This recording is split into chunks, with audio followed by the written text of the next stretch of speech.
प्रिय विद्यार्थियों, कैसे हो? आशा करता हूँ कि स्वस्थ और सुरक्षित होंगे और आगे भी सुरक्षित और स्वस्थ रहेंगे। जैसा कि आप सबको विदित है कि कोरोना महामारी संक्रमण के कारण हमारे अवधेश प्रताप सिंह विश्वविद्यालय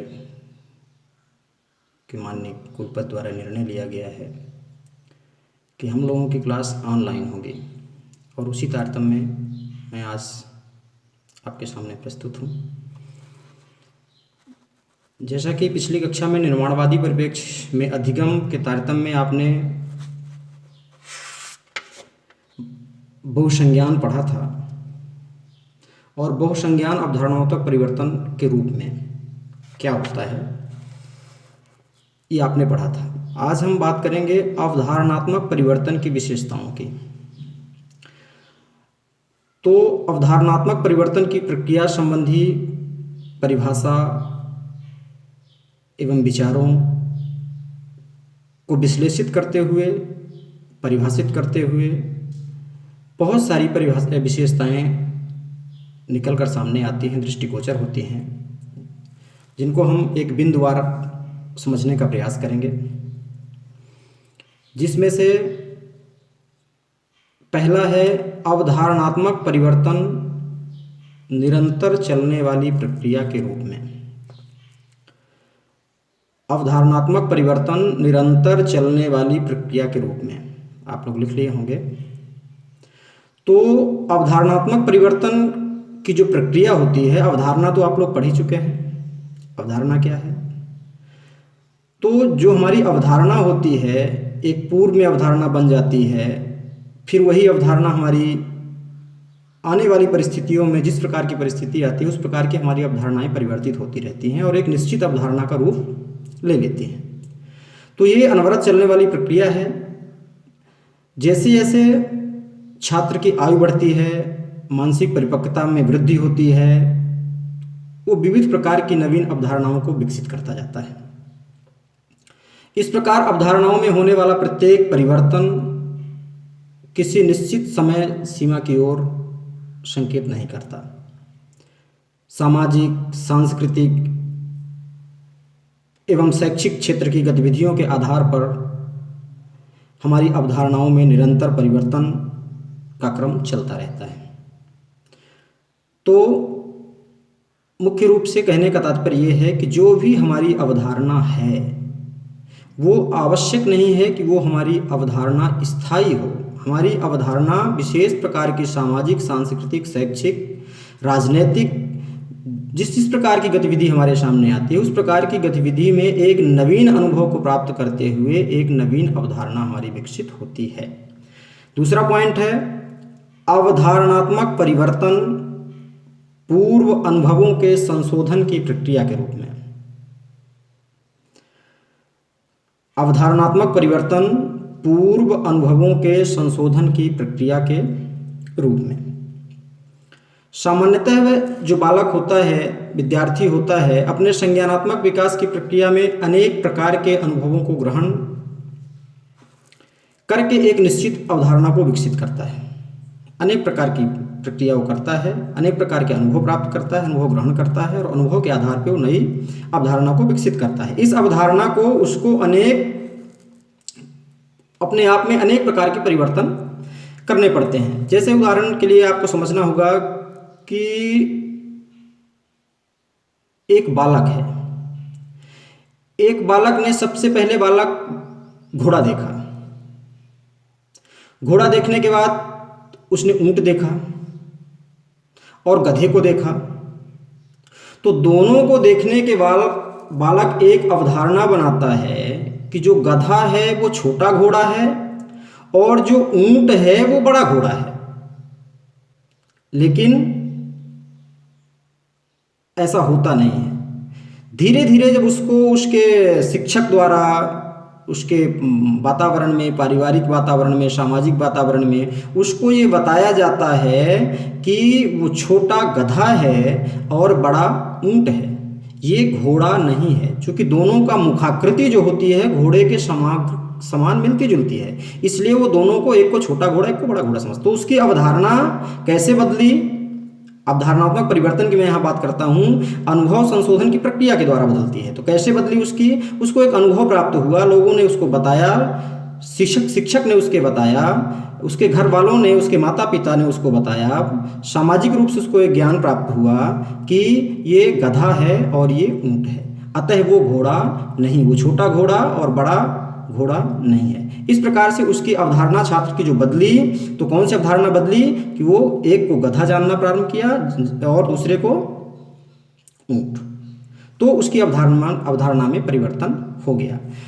तीसरा बिंदु है यहाँ पे अवधारणात्मक परिवर्तन संज्ञानात्मक विकास के प्रक्रिया के रूप में। अवधारणात्मक परिवर्तन संज्ञानात्मक विकास के प्रक्रिया के रूप में। संज्ञानात्मक विकास आपने पिछली कक्षा में पढ़ा है, आशा करता हूँ आप सब समझते भी होंगे। संज्ञानात्मक विकास की प्रक्रिया अवधारणात्मक प्रक्रिया परिवर्तन की प्रक्रिया के द्वारा ही संपन्न होती है। कैसे संपन्न होती है? जैसे कोई विद्यार्थी या बालक भी हम कह सकते हैं, किसी भी उड़ने वाली वस्तु को चिड़िया समझता है। आसमान में यदि हवाई जहाज को देखता है तो बड़ी चिड़िया कहता है कि बड़ी चिड़िया उड़ रही है, जा रही है। जैसे उसको हम बताते हैं कि वो मानव निर्मित एक यंत्र जा रहा है जो आसमान में उड़ता है, उसको हम हवाई जहाज कहते हैं। इससे बालक एक नवीन वस्तु के बारे में ज्ञान प्राप्त करता है, और जिसे वो कल तक बड़ी चिड़िया कह रहा था, उसके अवधारणा में परिवर्तन हुआ और वो ये जानने लगा कि वो बड़ी चिड़िया नहीं, हवाई जहाज है। और इस प्रकार अवधारणात्मक परिवर्तन संज्ञानात्मक विकास की प्रक्रिया के रूप में जाना जाने लगा, या कि जाना जाता है। ठीक है, समझ गए होंगे आप। इसके बाद आपका चौथा बिंदु आता है अवधारणात्मक परिवर्तन विचारों के संगठन के प्रक्रिया के रूप में। अवधारणात्मक परिवर्तन विचारों के संगठन की प्रक्रिया। तो अवधारणात्मक परिवर्तन की प्रक्रिया, ये हम अभी आपको बता चुके हैं कि हमारे जैसे जैसे अनुभव प्राप्त होते हैं, जैसे जैसे नए विचार हमारे मन में आते हैं, तो वो नए विचार नए ज्ञान का एक संगठन बनता है, जिसको हम ज्ञान का संगठन भी कहते हैं, और उसी के रूप में व्यक्ति की अवधारणा बनती है। तो विचारों के स्वरूप को संगठित रूप में जो प्रस्तुत किया जाता है, वही हमारी परिवर्तित अवधारणा कहलाती है। जैसे एक बालक पहली बार विद्यालय जाता है और विद्यालय व्यवस्था एवं उसके स्वरूप के प्रति भय एवं संकोच करता है, परंतु इस चित्रण या अवधारणा को परिवर्तित करने के लिए, चूंकि हमारे शिक्षक, जो प्रशिक्षित शिक्षक हैं, वो अच्छी तरह से जानते हैं कि जब छोटा बालक विद्यालय जाता है तो घर में भी बड़ी मुश्किल से विद्यालय जाने के लिए तैयार होता है। कुछ विद्यार्थी बालक ऐसे भी होते हैं जो उत्सुकता के साथ विद्यालय जाते हैं, लेकिन ज़्यादातर विद्यार्थियों में, बालकों में समस्या होती है कि उनके मन स्थिति में ये बात भर दी जाती है, या कि अन्य स्रोतों द्वारा वो ये मान लेते हैं कि विद्यालय में दंड मिलता है, वहाँ कैसे कैसे लोग होंगे, कौन होंगे, उनके साथ कैसे हम अपने आप को एडजस्ट करेंगे, समायोजित करेंगे। तो शिक्षक का दायित्व यहाँ पे होता है कि विद्यालयीन व्यवस्था को संगठित रूप से प्रस्तुत करें विद्यार्थियों के सामने, बालक के प्रति सकारात्मक व्यवहार एवं उसकी शैक्षिक एवं अशैक्षिक समस्याओं का समाधान उसकी रुचि के अनुरूप करें, उसकी रुचि के अनुसार ही अपनी गतिविधियों का संचालन करे, उसकी रुचि के अनुसार ही उसको संसाधन उपलब्ध कराने की व्यवस्था को बनाए और उसको संगठित रूप में विद्यार्थी के सामने प्रस्तुत करे। जो विद्यार्थी कल तक भय और संकोच की अवधारणा विद्यालय के बारे में अपने मन स्थिति में बनाए हुए था, वह विद्यार्थी विद्यालय में अपनी रुचि को सर्वोत्तम रूप से बढ़ाएगा, विद्यालय को अपना एक साधन मानने लगेगा और ज़्यादा टाइम विद्यालय में व्यतीत करने का प्रयास करेगा। तो शिक्षक का यहाँ पे दायित्व है कि अपने विद्यार्थियों के सामने सकारात्मक व्यवहार के साथ प्रस्तुत हों। किसी भी विद्यार्थी से किसी भी प्रकार का, चाहे वो जातिगत भेदभाव हो, चाहे वो सामाजिक भेदभाव हो, चाहे वो हमारा जो पारिवारिक भेदभाव हो, कोई कभी भी शिक्षक को ये नहीं सोचना चाहिए कि हमारे परिवार का कोई विद्यार्थी है तो हम उसको अधिक महत्व दें, हमारे पड़ोस का कोई विद्यार्थी है तो हम उसको अधिक महत्व दें, कोई दलित वर्ग का विद्यार्थी है तो उसको हम कम महत्व दें, क्योंकि शिक्षक के लिए सभी विद्यार्थी विद्यार्थी होते हैं, इसके अलावा और कुछ भी नहीं। तो शिक्षक का यहाँ पे दायित्व है कि अवधारणात्मक परिवर्तन जो वो करे, विद्यार्थियों का जो वैचारिक संगठन की प्रक्रिया को अपनाए, वो सकारात्मक रूप से, सुसंगठित रूप से विद्यार्थी के रुचि के अनुसार उसके सामने उसको प्रस्तुत करें। आशा करता हूँ कि आप समझ गए होंगे। अब मैं बढ़ता हूँ अगले बिंदु की ओर, जो है अवधारणात्मक परिवर्तन वैज्ञानिक दृष्टिकोण की प्रक्रिया। अवधारणात्मक परिवर्तन वैज्ञानिक दृष्टिकोण की प्रक्रिया। वैज्ञानिक दृष्टिकोण की प्रक्रिया से तात्पर्य आप लोग समझते होंगे कि वैज्ञानिक दृष्टिकोण की प्रक्रिया सत्य की खोज की प्रक्रिया है। अवधारणात्मक परिवर्तन में भी इस प्रक्रिया का अनुकरण किया जाता है, या कि इस प्रक्रिया का अनुसरण होता है।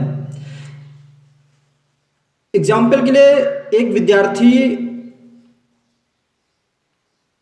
या कि एक छात्र, कुछ भी कह सकते हैं, बालक भी कह सकते हैं, उस बालक को घर में बताया जाता है या कि बताया गया है कि सूर्य ग्रहण और चंद्र ग्रहण की प्रक्रिया जो है वो देवासुर संग्राम से संबंधित प्रक्रिया है। ठीक है, लेकिन जैसे विद्यार्थी विद्यालय पहुंचता है तो विद्यालय में पहुंचने के बाद शिक्षक द्वारा उसे समझाया जाता है कि सूर्य ग्रहण एवं चंद्र ग्रहण की घटना एक खगोलीय घटना है। इस घटना को शिक्षक प्रयोग द्वारा सिद्ध करके भी विद्यार्थी को दिखाता है और विद्यार्थी उस घटना को खगोलीय घटना मानता है। देवासुर संग्राम संबंधी कल्पना में वो संशोधन कर लेता है और इस प्रकार से अपनी अवधारणात्मक परिवर्तन को वो वैज्ञानिक दृष्टिकोण का रूप देता है और इसी प्रक्रिया को वैज्ञानिक प्रक्रिया के आधार पे ही उसकी अवधारणा का परिवर्तन होता है।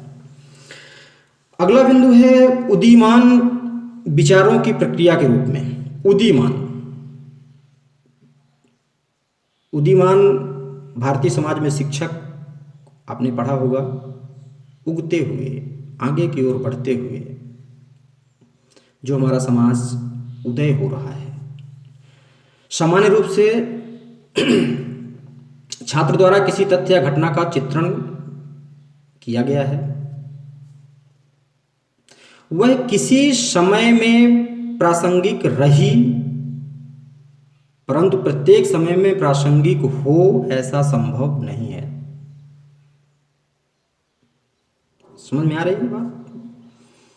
कोई भी अवधारणा हमने बना लिया है तो आवश्यक नहीं है कि किसी एक परिस्थिति में वो अवधारणा उचित हो सकती है, पर आवश्यक नहीं है कि अगली परिस्थिति में वो प्रासंगिक हो।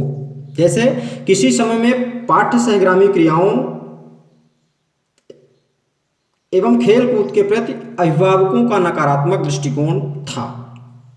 अभिभावक ये मानते थे कि विद्यार्थियों को पढ़ाई करना चाहिए, खेल कूद का इतना महत्व कभी विद्यार्थियों को नहीं बताया जाता था। ये किसका अवधारणा थी? अभिभावकों की अवधारणा थी। इस कारण से उनके द्वारा बालक को यह सिखाया जाता था कि अपनी पढ़ाई पर ध्यान देना है, खेल कूद की ओर कम ध्यान देना है। परंतु वर्तमान समय में जैसे विद्यार्थी विद्यालय जाता है, विद्यालय में समय व्यतीत करता है, तो उसको खेल कूद के महत्व के बारे में बताया जाता है और ये बताया जाता है कि जितना शिक्षा हमारे लिए आवश्यक है उतना ही खेल कूद का भी हमारे पाठ्यक्रम सहगामी क्रियाओं में महत्व है। इस आधार पर छात्र खेलकूद के महत्व को समझते हैं और अपने अवधारणा में परिवर्तन लाते हैं और खेलकूद के प्रति अपनी रुचि को विस्तृत करते हैं। इस प्रकार अवधारणात्मक परिवर्तन की प्रक्रिया उदीयमान विचारों के विकास की एक प्रक्रिया है। ठीक है, किसी को कोई डाउट होगा तो आप क्लियर कर सकते हैं मैसेज करके। पूछ सकते हैं। अगला बिंदु है अवधारणात्मक परिवर्तन संश्लेषण एवं विश्लेषण प्रक्रिया के रूप में। संश्लेषण और विश्लेषण, हमने पिछली कक्षा में आपको संश्लेषण विश्लेषण के बारे में बताया था। आपको विदित होगा कि संश्लेषण क्या है और विश्लेषण क्या है। शॉर्ट में आपको बता दूं, जब किसी भी तथ्य को हम विस्तृत रूप से उसके बारे में अलग अलग वर्गीकृत करके उसका अध्ययन करते हैं, विश्लेषण होता है। और जब विश्लेषित किसी तथ्य को हम एक करते हैं तो हमारा संश्लेषण होता है और एक निश्चित निष्कर्ष पे पहुंचते हैं। तो अवधारणात्मक परिवर्तन की प्रक्रिया में छात्र द्वारा विविध प्रकार के संश्लेषण एवं विश्लेषण के बाद ही परिवर्तन को स्वीकार किया जाता है। जब तक छात्र किसी भी विषय वस्तु पर विश्लेषण नहीं कर लेता, उसमें संश्लेषण नहीं कर लेता, तब तक वो उसे स्वीकार नहीं करता। जैसे एक बालक आसमान में उड़ती हुई पतंग को चिड़िया समझता है, क्योंकि उड़ने वाली वस्तु के प्रति जो उसकी अवधारणा बनी हुई है, तो क्या बनी हुई है कि आकाश में चिड़िया उड़ती है, तो चिड़िया का रूप उसके मस्तिष्क में बैठा हुआ है कि आकाश में प्रत्येक उड़ने वाली वस्तु, उड़ने वाला जीव जंतु जो भी है वो चिड़िया होती है। ठीक है।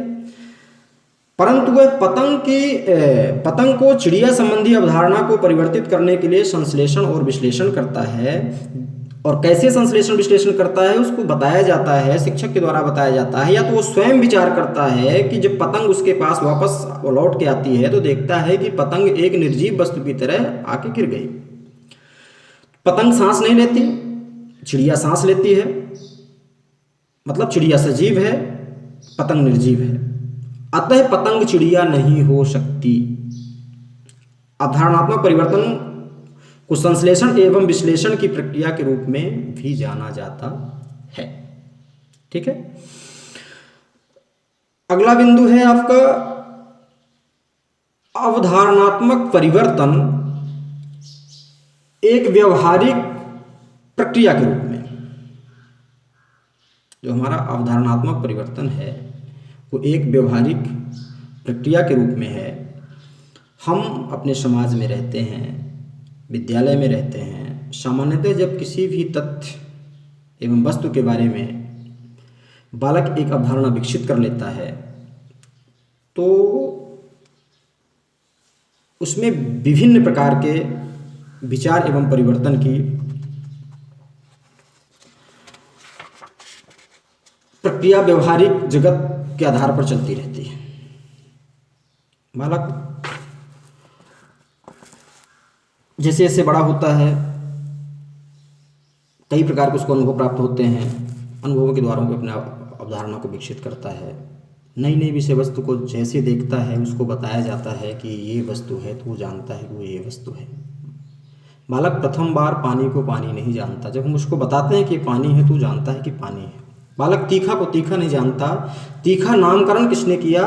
हमने किया, और बालक ने जाना कि ये वस्तु तीखी है। यदि तीखी वस्तु को खिलाया जाए बालक को और कहा जाए बहुत मीठा है तो शायद बालक उसको बचपन से ही मीठा समझने लगेगा और अपनी अवधारणा बना लेगा कि वो वस्तु मीठी है। एक और एग्जाम्पल से आपको और कंफर्म करना चाहूँगा कि जैसे कोई छात्र है, छात्र को फ्रिज से निकालकर बर्फ दी गई। बर्फ ठोस है, बर्फ को ठोस रूप में देखता है, परंतु जब वही बर्फ उसके सामने पिघलकर द्रव्य रूप में हो जाती है तो उसकी अवधारणा में परिवर्तन हो जाता है कि बर्फ पानी से बनता है। बर्फ किससे बना? पानी से बना, तथा पानी से बनने के बाद ये ठोस हो गया। आर्द्रता के कारण, ज़्यादा ठंड के कारण पानी में जमाव हो जाता है और बर्फ बन जाता है, और जब उसमें आर्द्रता कम होती है तो वो धीरे धीरे पिघलने लगता है और वो भाप बनकर वो पानी उड़ जाता है। अतः जल के बारे में जो उसकी अवधारणा में परिवर्तन हुआ वो इस प्रकार व्यवहार में होने वाली घटनाएं अवधारणा में परिवर्तन करते रहते हैं। अतः इसे हम व्यवहारिक रूप से जान सकते हैं, समझ सकते हैं। जो भी व्यवहारिक घटनाएं होती हैं बालक के सामने, समस्त घटनाएं उसके लिए नवीन होती हैं। ऐसी कोई भी घटना नहीं होती सामाजिक रूप से जो बालक के लिए पूर्व घटना हो। पूर्व घटनाएं होती हैं, जो घटना एक बार घट चुकी उसके सामने अगली बार जब घटेगी वो पूर्व घटना हो जाएगी। लेकिन पहली बार घटित होने वाली प्रत्येक घटना उसके लिए पहली घटना होती है, और उस पहली घटना से जो सीखता है उसको अवधारणा बना लेता है। जब वो दूसरी परिस्थिति में वही घटना घटती है तो उसकी अवधारणा में परिस्थिति जन्य परिवर्तन हो जाता है। अगला बिंदु है आपका अवधारणात्मक परिवर्तन तर्क एवं चिंतन की प्रक्रिया के रूप में। अवधारणात्मक परिवर्तन तर्क एवं चिंतन की प्रक्रिया के रूप में। यहाँ पे तर्क और चिंतन की बात की गई है। सामान्यतः जब कोई भी बालक, कोई भी विद्यार्थी किसी वस्तु तथ्य के बारे में अपनी विचारधारा को परिवर्तित करता है या निर्मित करता है, तो दोनों में ही वह तर्क एवं चिंतन का सहारा लेता है। तर्क एवं चिंतन की प्रक्रिया के आधार पर ही वह अपने अवधारणात्मक परिवर्तन को बनाए रखता है। बिना तर्क के बालक कुछ भी मानने के लिए तैयार नहीं। व्यवहारिक रूप से आपने देखा होगा बहुत सारे बालक ऐसे होते हैं, रास्ते पे जा रहे हैं, ये क्या है, ये पेड़ है, हम जवाब देते हैं ये पेड़ ही क्यों है, वो तर्क करता है, इसे ही पेड़ क्यों कहते हैं। ठीक है, तो वो अपने तर्क और चिंतन के आधार पर ज्ञान प्राप्त करना चाहता है और अपनी अवधारणा को परिवर्तन करना चाहता है और अपनी नई अवधारणा को विकसित करना चाहता है। आपने देखा होगा कि एक विद्यार्थी, छात्र विद्यालय जाने से पूर्व बहुत डरता है, डरा रहता है, सहमा रहता है। क्यों? क्योंकि उसके मित्रों द्वारा उसको बताया गया है कि विद्यालय में जाने के बाद पिटाई होती है, पिटाई की जाएगी, विद्यालय पहुंचोगे तो आपकी पिटाई की जाएगी। तो वो विद्यालय से उसकी जो अवधारणा बनती है, डर की अवधारणा बन जाती है कि विद्यालय में हमको दंड मिलेगा, हमारी पिटाई होगी, ठीक ना। लेकिन जब वो विद्यालय पहुंचता है और देखता है कि शिक्षक के द्वारा उसके साथ बहुत ही सहानुभूति आत्मिक व्यवहार किया गया और उसे वो समस्त प्रकार की सुविधाएं प्रदान की गई जो उसे सुविधाएं घर में प्राप्त होती थी, जैसे खेलने की सुविधा, कुछ खाने पीने की सुविधा। कभी कभी देखा है, आप लोगों ने देखा होगा, बहुत सारे शिक्षक ऐसे होते हैं छोटे छोटे विद्यार्थियों को कभी टॉफी लेके जाएंगे, कभी कुछ लेके जाएंगे, बहुत ही आदर, बहुत ही स्नेह से, बहुत ही सहानुभूतिपूर्ण उनसे व्यवहार करते हैं। हमें भी ऐसा करना चाहिए, आपको भी ऐसा करना चाहिए। आप भी आने वाले टाइम पे शिक्षक बनेंगे तो ये बहुत ही आवश्यक है। किसी भी विद्यार्थी की बनी हुई गलत अवधारणा को परिवर्तित करने के लिए, अवधारणा को विकसित करने के लिए, तो जैसे ही विद्यार्थी पहुंचता है विद्यालय में, देखता है कि शिक्षक उससे आत्मीय व्यवहार कर रहा है, शिक्षक उसको वो समस्त प्रकार की सुविधाएं प्रदान कर रहा है जो उसके रुचि के अनुरूप हैं, जो उसको घर में प्राप्त होती थी, खेल की सुविधा, कुछ खाने की सुविधा, ठीक है ना। पहले विद्यार्थियों में अभी भी होता है, पहले बहुत ज़्यादा होता था सांस्कृतिक प्रोग्राम के माध्यम से उसके मनोरंजन भी होते थे। तो इस प्रकार की समस्त सुविधाएं उपलब्ध कराई जाती हैं। तब विद्यार्थी क्या करता है कि अपनी पुरानी अवधारणा को समाप्त कर देता है और विद्यालय को रुचिपूर्ण शैक्षिक एवं मनोरंजन का केंद्र समझने लगता है। अतः इसे तर्क एवं चिंतन की प्रक्रिया माना जाता है।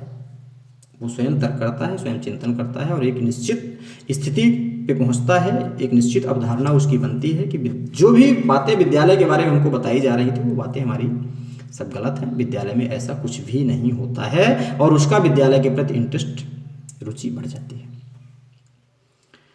ठीक है, अब आपका अगला बिंदु है अवधारणात्मक परिवर्तन, निर्देशन एवं परामर्श की प्रक्रिया के रूप में। निर्देशन परामर्श बाल्यावस्था में बड़ा होना, उसमें शायद होगा, आपने पढ़ा होगा, यदि नहीं पढ़े हैं तो उसको पढ़ लीजिए, आवश्यक है। अवधारणात्मक परिवर्तन की प्रक्रिया को निर्देशन एवं परामर्श की प्रक्रिया के रूप में जाना जाता है या कि स्वीकार किया जाता है। विभिन्न प्रकार की अवधारणाओं में परिवर्तन शिक्षक के निर्देशन एवं परामर्श के द्वारा छात्रों में किया जाता है। जैसे जैसे कक्षा में छात्र को शिक्षक बताता है कि हमको खेलने कूदने में समय नष्ट नहीं करना चाहिए,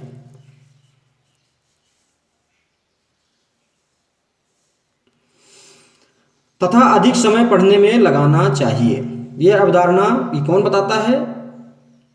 विद्यार्थी बताता है, शिक्षक से कहता है कि सर, गुरुदेव, गुरुवर जो भी कहता हो कि हमें अपनी कक्षा में खेल में समय नहीं व्यतीत करना चाहिए, खेल कूद में समय नष्ट नहीं करना चाहिए, हमें अधिक समय पढ़ने में लगाना चाहिए। यह अवधारणा कैसी बनी उसकी? ये अवधारणा उसके माता पिता द्वारा पहले बना दी गई है कि खेल कूद का हमारे जीवन में किसी प्रकार का कोई महत्व नहीं है। ठीक है, वो उस अवधारणा को लेकर के अपने शिक्षक से बात करता है।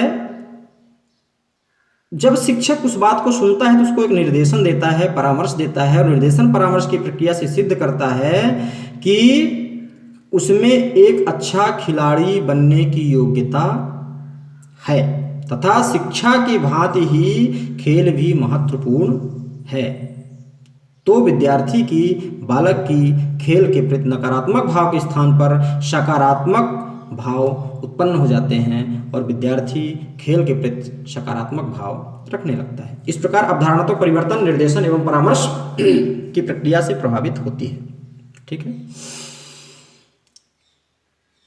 अगला बिंदु है अवधारणात्मक परिवर्तन अनुसंधान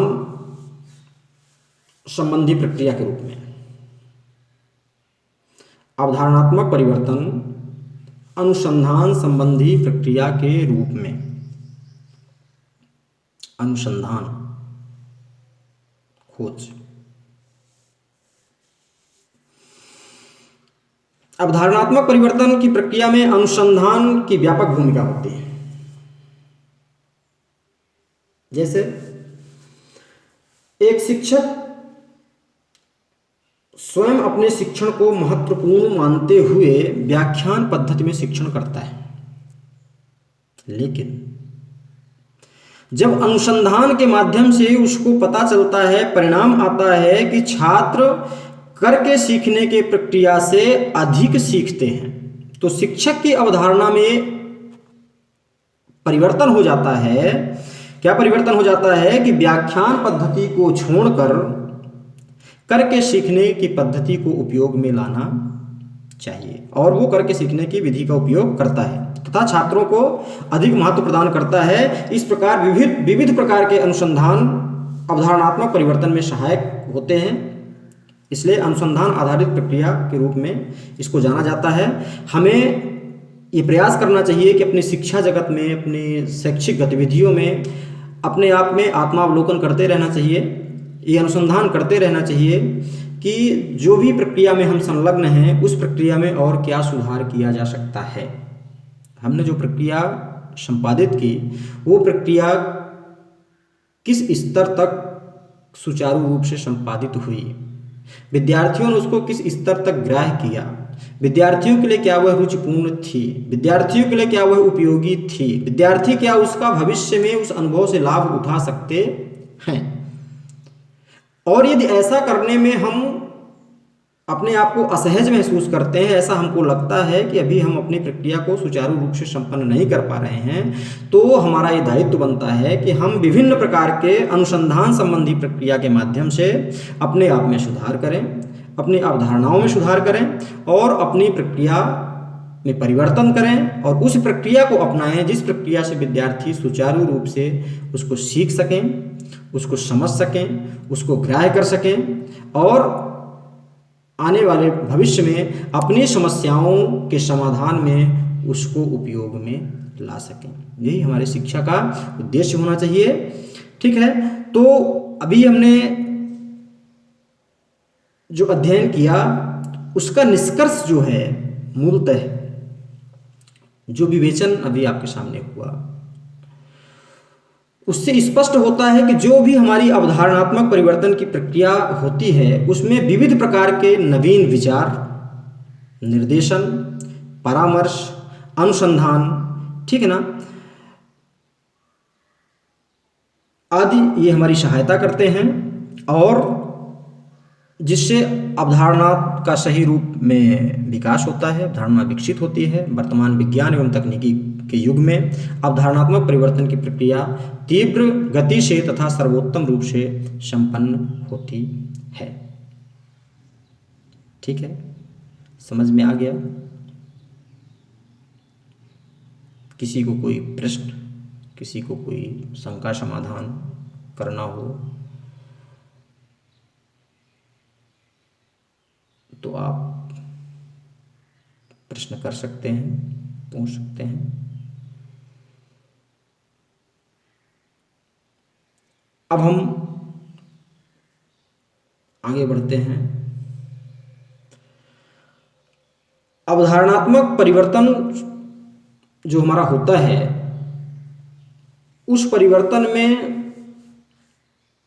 विकास कैसे किया जाए, अवधारणात्मक परिवर्तन सतत कैसे विकसित होते हैं, इस पर बात करेंगे। क्या लिख लें आप? अवधारणात्मक परिवर्तन सतत कैसे विकसित होते हैं। लगातार जो हमारे अवधारणात्मक परिवर्तन होते हैं कैसे विकसित होते हैं। ठीक,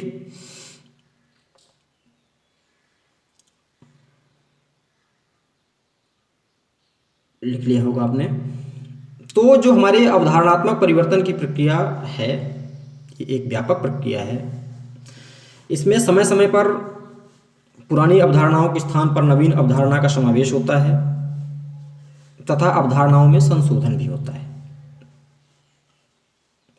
तर्क और चिंतन के माध्यम से जिस अवधारणा को हम ये मान लेते हैं कि आज तक जो हमारी अवधारणा बनी थी वो गलत थी, उस अवधारणा में हम संशोधन करते हैं और नई अवधारणा का विकास करते हैं। अतः हम ये कह सकते हैं कि अवधारणात्मक परिवर्तन जो होता है वो निरंतर होता है, निरंतर चलने वाली प्रक्रिया है, निरंतर चलती रहती है। इस प्रक्रिया को उत्पन्न करने में कुछ महत्वपूर्ण व्यवस्थाएं एवं कारक अपनी भूमिका का निर्वहन करते हैं। अवधारणात्मक परिवर्तन को सतत कैसे विकसित करें या कि सतत विकसित करने वाले कारक कौन हैं उसका हम वर्णन करेंगे। तो अवधारणात्मक परिवर्तन को सतत विकसित करने का जो कारक है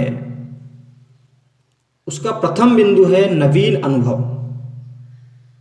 हमने पिछली कक्षा में भी आपसे चर्चा इस संबंध में किया है, कई बार ये बात आ चुकी है कि नवीन अनुभव हम कैसे प्राप्त करते हैं और अपने जीवन में उसका कैसे लाभ उठाते हैं। अवधारणात्मक परिवर्तन की सतत प्रक्रिया नवीन अनुभवों के आधार पे ही संपादित होती है।